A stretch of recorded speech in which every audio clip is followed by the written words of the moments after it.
¿Qué tienen en común Superman, este cuadro de Goya y la serie Hierro?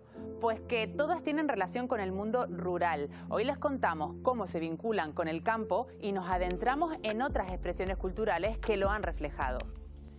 En el arte, lo rural encarna lo esencial y lo brutal, lo imprescindible y lo complejo. Y el escritor herreño Víctor Álamo de la Rosa ha escarbado como pocos en esa realidad a través de buena parte de su obra. Hoy se sienta en la sala de Canarias Escultura para charlar sobre su mirada hacia el lugar en el que nació y que puede ser cualquier lugar del mundo en el que coexisten y se necesitan los seres humanos y el medio natural.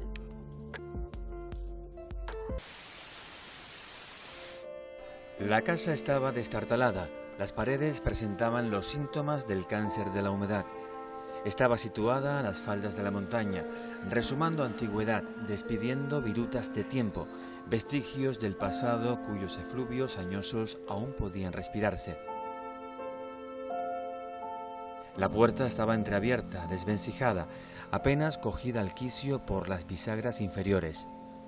Los macetones, que otrora cargados de claveles adornaban, enjabelgados los alféizares de las ventanas, lucían su vetustez, rotos, sin cal. El abandono era patente y así se había quedado, pasto de perenquenes e insectos, de polvo y humedad. Víctor Álamo de la Rosa, bienvenido a Canarias Escultura. Muchísimas gracias. Acabamos de escuchar un fragmento del Año de las Secas, una de tus primeras novelas, en las que el hierro es uno de sus protagonistas, pero curiosamente la escribiste desde Brasil. ¿Qué hizo que en aquel momento tu mirada se volviera a tu lugar de nacimiento? El Año de la Seca es mi segunda novela y efectivamente la escribí cuando yo vivía en Río de Janeiro. Y creo que ese hecho tiene mucho que ver, como acabas de decir, porque simple y llanamente echaba de menos el paisaje seco, árido de mi tierra, del Hierro, bueno, y de Canarias en general, ¿no? Esas lavas, el mar, porque claro, Río de Janeiro, Brasil es justo todo lo contrario, playas de arena amarilla y bosque tropical frondoso y verde con macacos, como dicen allí, con monos, ¿no?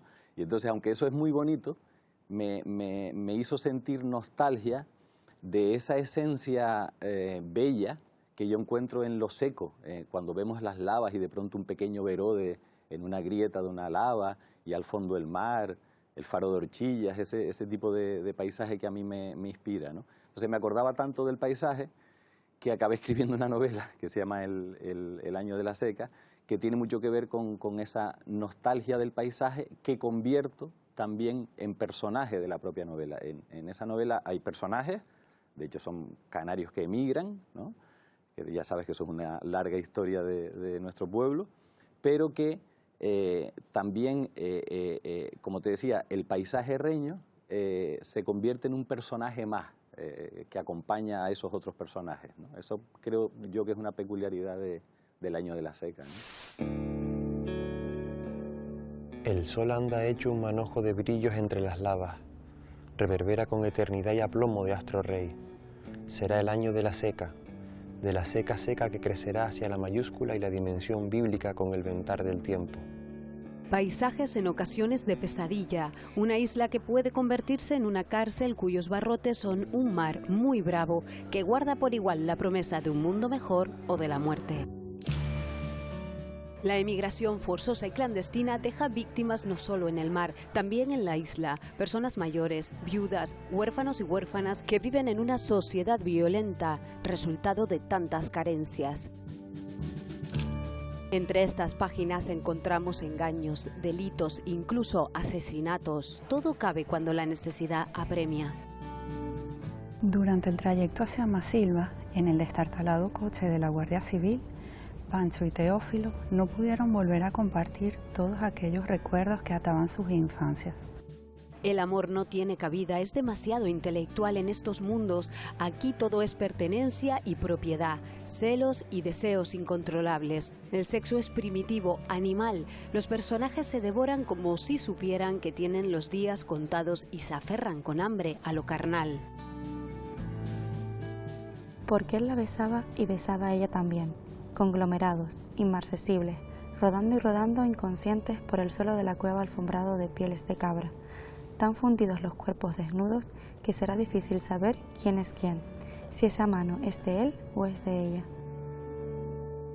Novelas en las que el hierro es un protagonista más. Un entorno natural que sobrecoge y sus personajes lo aman y lo odian, pero se rinden, pues son parte de él. El paisaje los modela, arden como la lava y luchan como las olas contra las rocas. Has escrito poemarios, relatos, libros infantiles, muchísimas novelas, y el mundo rural, como comentabas, es también muy importante como escenario en esa obra, ¿no? Nosotros queremos hablar hoy precisamente de esto, del mundo rural, y nos preguntábamos en tus novelas en concreto, porque lo rural a veces está relacionado con lo oscuro, con lo brutal, ¿no? En tu caso. ¿Esos personajes, esa esencia les viene innata como seres humanos o es el entorno los convierte en eso? Yo creo que tiene mucho que ver con el entorno, pero también con cómo es el ser humano, ¿no? A mí me obsesionó darle voz a ese entorno rural, a las personas del entorno rural, como estás diciendo tú. Yo diría que por dos razones. Primero, porque en este mundo tan rápido que vivimos, creo que se nos olvidan muchas cosas y me pareció necesario como narrador imponerme la voluntad de darle voz a las voces del pasado. Es decir, yo desde mi actualidad como novelista, darle voz a toda esa gente que es ancestral, que viene de antes. Es el encanto que para mí tiene lo rural, ¿no? Tiene sus cosas buenas, pero también tiene sus cosas malas. Yo trato de reflejar eso porque creo que hay cosas que se pierden, como la memoria de nuestros mayores, la propia tradición oral que vemos en el mundo rural. Si nosotros los narradores, los novelistas, no pegamos el oído, ¿quién lo va a hacer? ¿Quién recupera esa información que es importante? Porque va a informar también el futuro. No me preocupaba que todo eso se pudiera perder, ¿no? Y creo que también hay un fondo idílico en lo rural que, por cierto, ahora vuelve a estar de moda. Ahora tiene que ver con lo ecológico, con una vida más natural, con una vida más alejada de esta presión de las tecnologías. Con escapar también, ¿no? Con escapar, el aire limpio, el aire puro, el contacto con la naturaleza, con los animales, que la leche sale de una vaca y en realidad existe, no es algo que está en la nevera. Entonces todo eso que vuelve, por cierto, a estar de moda, yo he querido siempre rescatarlo en mis novelas, ¿no? Y darle voz a esas voces del pasado, ¿no? Para que no se pierdan. Tal vez la imagen ahora es algo más idílica, ¿no? De lo que si es leyendo tus novelas, esa imagen no es de la que estamos hablando, ¿no? Porque saco el lado violento también, que de lo violento, de lo sórdido, también podemos aprender.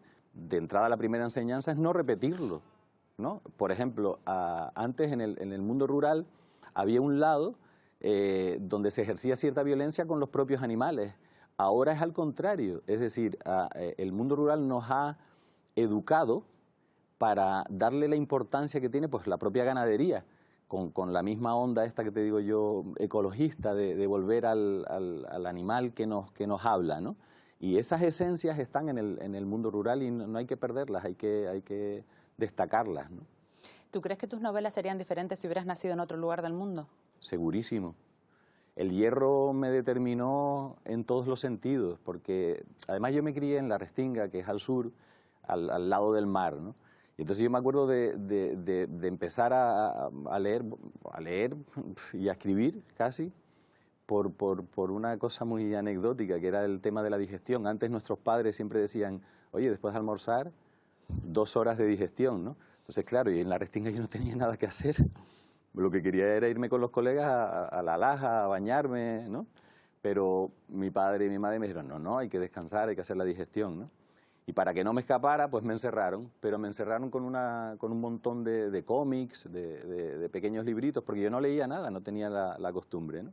A partir de estar ahí encerrado empecé a leer, y me acuerdo una anécdota que si quieres te cuento, que es engancharme a los cómics de Superman, que tú sabes que Superman y Lois Lane estaban siempre como a puntito de enrollarse, de darse su besito y hacerse pareja, pero el hombre tenía que salir volando a salvar el mundo, ¿no?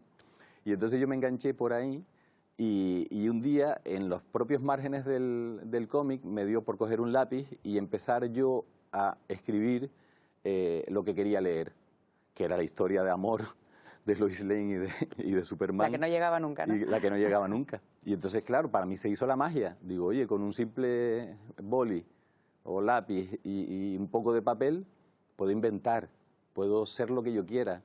Puedo hacer que Superman se enrolle con Lois Lane y Lois Lane con Superman y puedo hacer que deje de volar y puedo hacer que se casen y tengan hijos y se divorcien y se pongan los cuernos. Y entonces me pareció muy divertido. Y a partir de ahí empezó un poco el germen de la escritura, porque la escritura y la lectura al final en mi vida han sido siempre como sinónimos, caras de una misma moneda, ¿no? Cada vez me gusta más leer que escribir, ¿no? Leo más que escribo, ¿no? Menos mal. El concepto de lo rural, de la vida campestre, ha estado presente en el arte de muchas y muy distintas maneras, dependiendo en gran medida de la parte del mundo en la que nos encontremos. Cojamos un avión y viajemos, por ejemplo, hasta Inglaterra. En concreto, hasta la Inglaterra de finales del siglo XVIII, la Inglaterra de Jane Austen. La vida campestre se representa como vida de campiña, de lugar de residencia para la burguesía del momento, el sitio donde vivir pasiones y encontrar caminos nuevos por los que hacer discurrir la vida.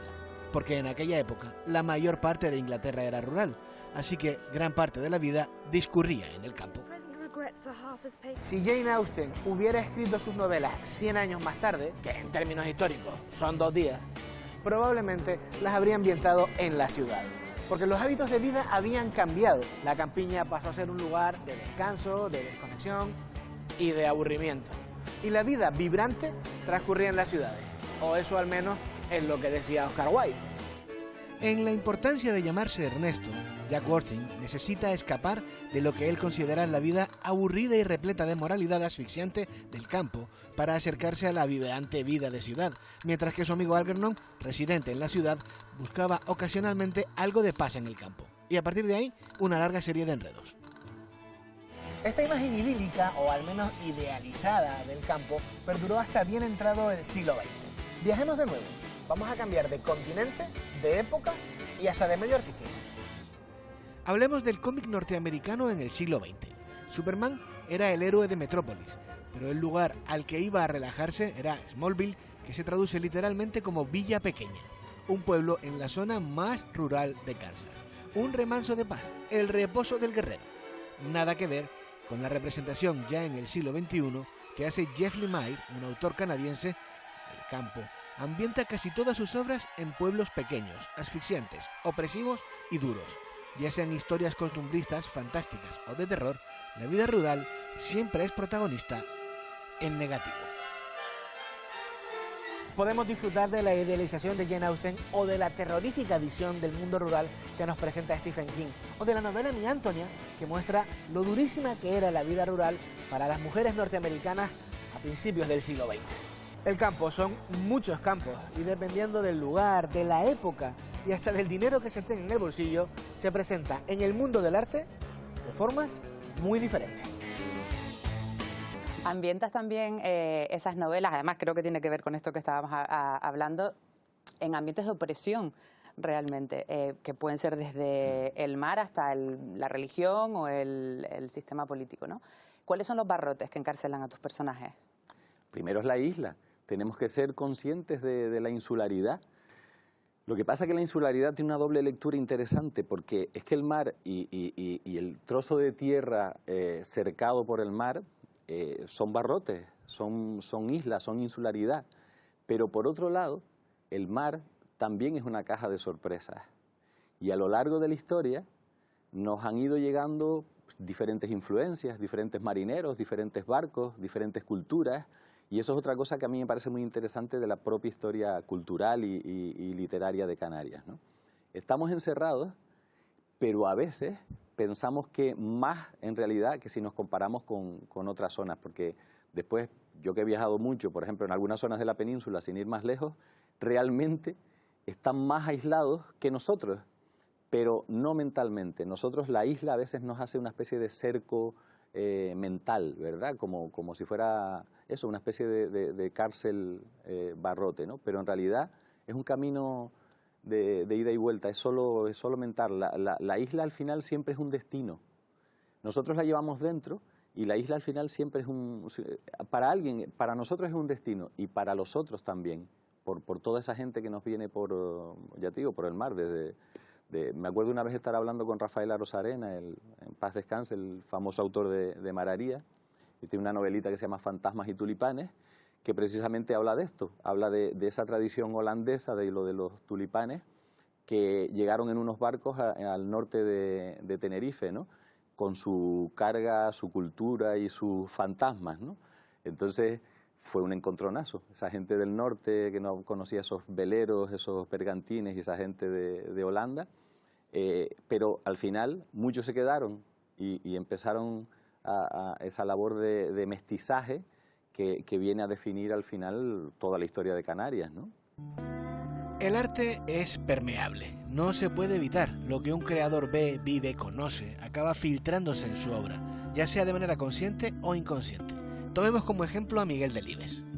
Siempre he escrito de oído, con las reglas y el estilo de aquellos a quienes previamente he escuchado, para luego cederles la palabra.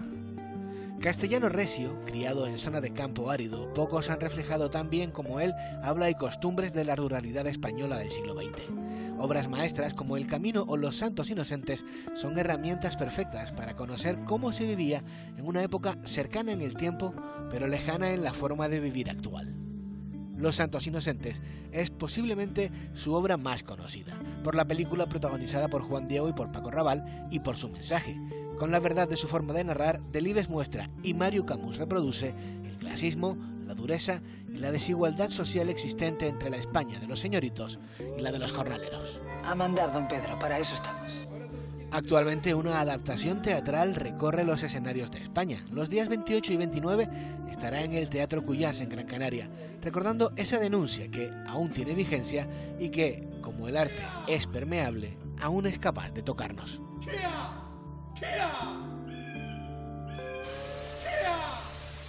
¿Escribir para ti es una forma de denuncia también? Sin duda, sin duda. Yo quiero que el lector se enganche, que me lea, que le interese, por la razón que sea.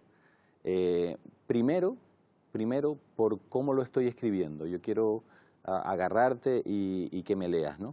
Pero creo que también la literatura debe tener una capacidad de denuncia, de decir cosas que están mal.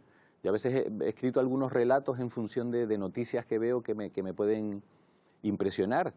Un padre que se olvida de su propio hijo porque está presionado por el divorcio y se olvida del chiquillo dentro del coche, aquello se calienta y de pronto el niño pierde la vida. Esas son noticias que nos pueden sorprender a diario y digo, esto hay que denunciarlo porque ¿qué es lo que está mal ahí? Está mal ahí algún mecanismo social, ¿no? Hay un desmoronamiento ahí que es moral, hay unas presiones a las que estamos sometidos los seres humanos que creo yo que la literatura tiene que evidenciar simplemente para hacer las cosas mejor, para ser más felices, ¿no? La vida en el campo ha sido objeto de análisis en multitud de ocasiones por parte de profesionales del cine que han decidido llevar a la gran pantalla historias que se desarrollan en ambientes rurales. Vamos ahora a hacer un pequeño recorrido por algunas de esas películas y comprobaremos cómo en ellas está muy presente la denuncia, signo quizás de que tanto las personas de este entorno como el propio territorio no han recibido el mejor de los tratos. Al igual que Los Santos Inocentes, Las Ratas es otra de las novelas de Miguel Delibes ambientada en el mundo rural, que fue también llevada al cine, en este caso con menor éxito, aunque sigue siendo un duro retrato social. Como este documental que rodó Buñuel en 1933 en Las Urdes. Tierra sin pan refleja aspectos de la vida diaria en esta comarca extremeña años antes del comienzo de la Guerra Civil. La cinta generó polémica precisamente por la imagen que daba de España y porque el director aragonés exageró algunas escenas con el objetivo de dar más crudeza al mensaje. Además, para la grabación provocó la muerte de al menos 2 animales. Sin más pretensiones, en cambio, que la de mostrar la realidad, el esfuerzo y las privaciones que suponen la vida en el campo, pero desde la dignidad de sus protagonistas, el director italiano Ermanno Olmi rodó en Lombardía, Italia, El árbol de los suecos. Todo con un elenco sin experiencia en el cine, puesto que se trataba de campesinos reales. En El Prado, el irlandés Jim Sheridan utilizó en cambio grandes figuras como Richard Harris o John Hart para esta historia en la que un campesino trata de defender las tierras que su familia ha cultivado durante generaciones y que van a ser subastadas. Menos centradas en la vida en el campo, pero retratos al fin y al cabo de las consecuencias de trabajar en él, son Las uvas de la ira y Arroz amargo, donde se describen las duras condiciones que soportaban los temporeros en el siglo pasado. Y por si alguien piensa que las cosas han cambiado, la película española Alcarrás, Oso de Oro en Berlín este año, se encarga de recordarnos que en pleno siglo XXI continúan las situaciones de opresión y precariedad para los trabajadores del medio rural. Candela, en la serie Hierro, para conocer mejor la isla, lee precisamente una novela tuya, Terramores. ¿Qué te pareció este guiño de la serie? Bueno, a mí me encantó. El guionista Pepe Coira, yo tuve la oportunidad de hablar con él para limar así algunos detalles del guión y hizo varios guiños. Hay uno también, en Terramores hay un personaje que a mí me parece fascinante porque se basa en un hecho real, que es Manuel Eluido. Es un hombre que, para huir de la represión franquista, de toda esa violencia tremenda que existía en el Hierro, bueno, y en todos los sitios pequeños, estuvo escondido en cuevas, ayudado por personas del pueblo, casi 8 años. Es mucho tiempo para estar en cuevas en el Hierro, ¿no? Entonces, en la serie, no sé si te acuerdas que hay una niña que se pierde, sí. Y entonces llega una teniente y le dice al personaje de Candela Peña, le dice, bueno, esto es una isla muy pequeña, vamos a encontrar a esta niña hoy mismo, en menos de 24 horas, ¿no? Y salta el personaje de Candela Peña y le dice, ¿qué va? Aquí hubo un tipo, Manuel Eluido, que estuvo 8 años escondido, ¿no? Entonces hay pequeños guiños que la verdad que, bueno, para un escritor son realmente agradables, ¿no? Este 2022 se celebra el centenario del nacimiento de José Saramago. ¿Qué supuso la figura del premio Nobel en tu carrera? José Saramago fue para mí importantísimo, porque date cuenta que mi segunda novela, yo escribí la primera, la publiqué en 1994, se llama El humilladero, ¿no? Y la segunda, en 1997, es El año de la seca. Yo vivía en Brasil, pero yo la escribo en español, yo siempre escribo en español porque yo sueño en español y solo puedo escribir en español. ¿Qué ocurrió? Que yo la escribo en español en un ambiente donde se habla portugués, que es lo que se habla allí en Brasil. Yo había conocido a Saramago en Málaga, ¿vale? Y entonces yo, un escritor incipiente, novato, es verdad que habíamos hecho buenas migas, ¿no? Pero decido, cuando veo que tengo El año de la seca acabado, decido mandársela a él, sin más, bueno, digo, a ver si tengo suerte y Saramago la lee.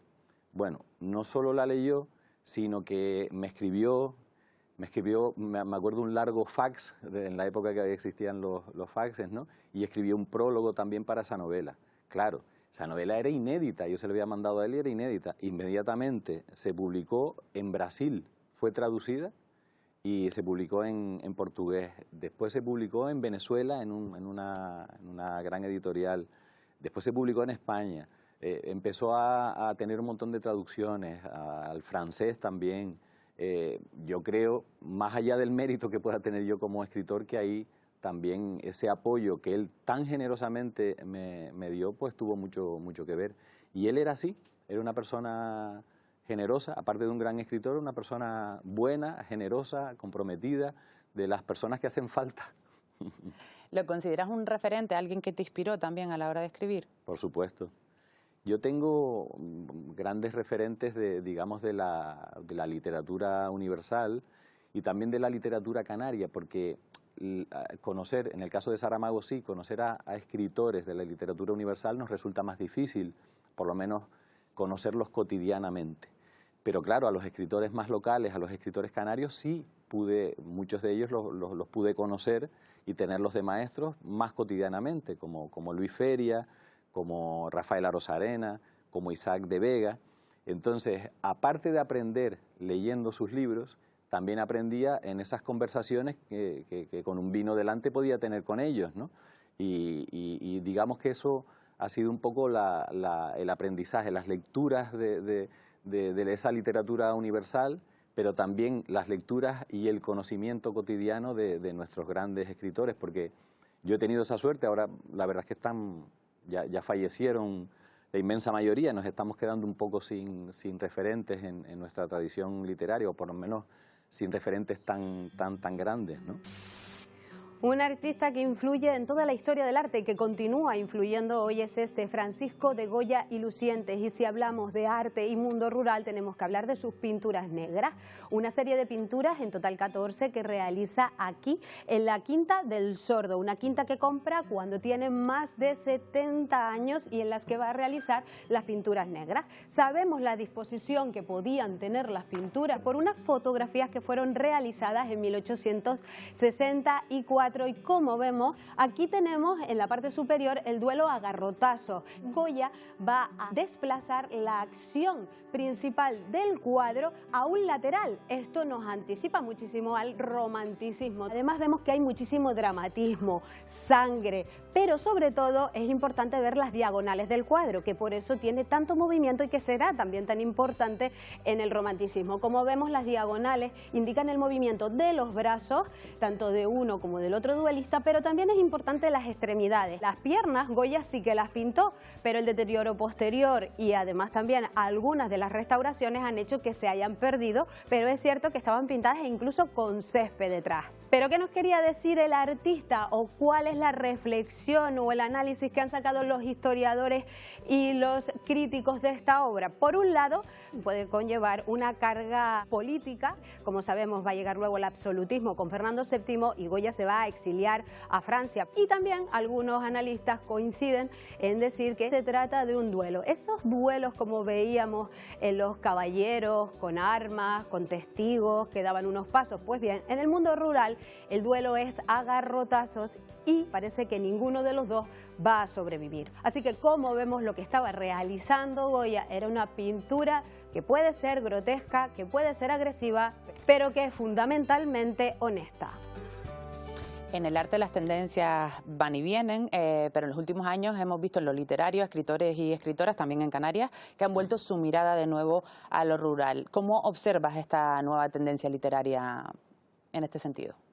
Mira, yo estoy encantado con esa tendencia porque veo que efectivamente después de una novela como muy urbana, que a mí me aburría mucho porque era como demasiado realista, como prácticamente una novela que reflejaba lo que uno vivía.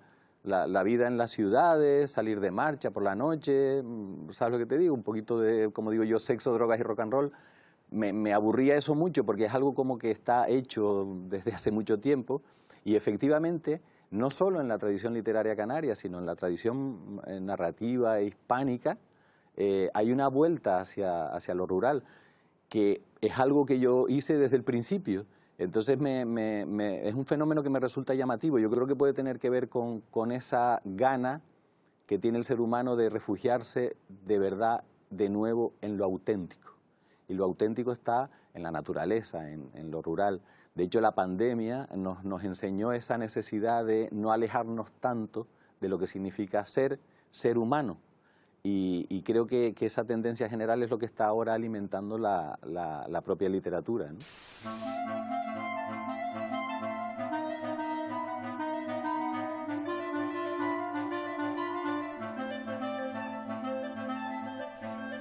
Hoy tengo la coartada perfecta para hablar de La forastera, de Olga Merino.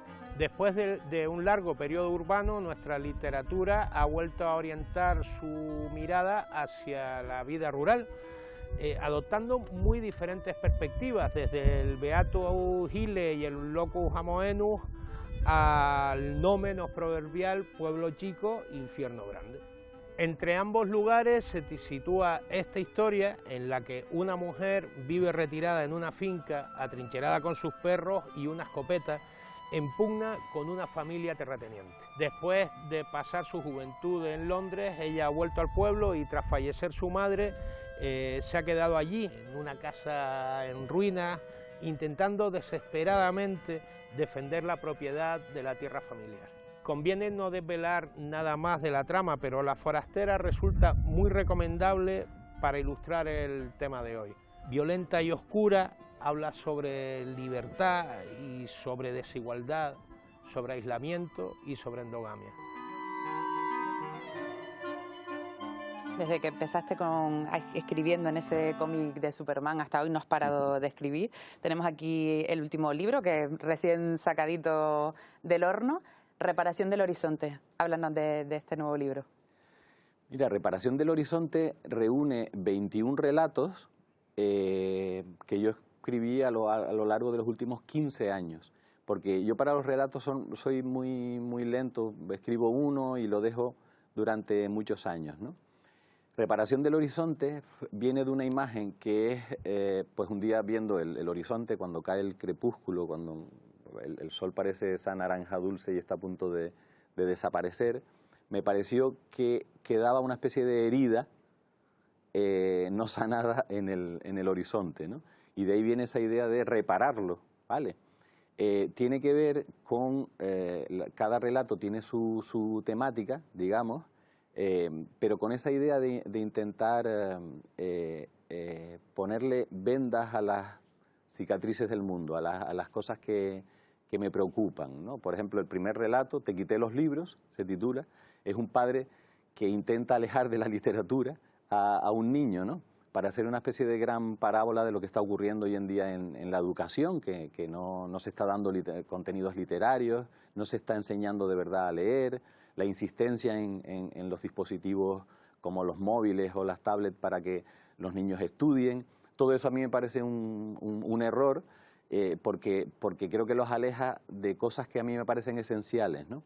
Entonces cada uno de los relatos obedece un poquito a, como decías tú antes, a ese aspecto de denuncia, pero siempre buscando no aburrir al lector, sino interesarlo, porque en realidad para hacer denuncia, o denuncia panfletaria, está el periodismo, no la literatura. La literatura tiene que construir belleza, aunque sea a través de las flores del mal, como decía Baudelaire, ¿no?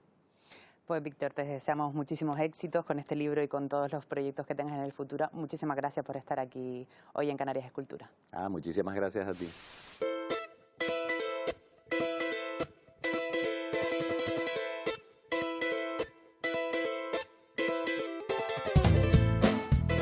Mago o maga, una persona que vive y trabaja en el campo. Aquel campesino consideraba su terreno un reino y por eso todos le llamaban el rey mago.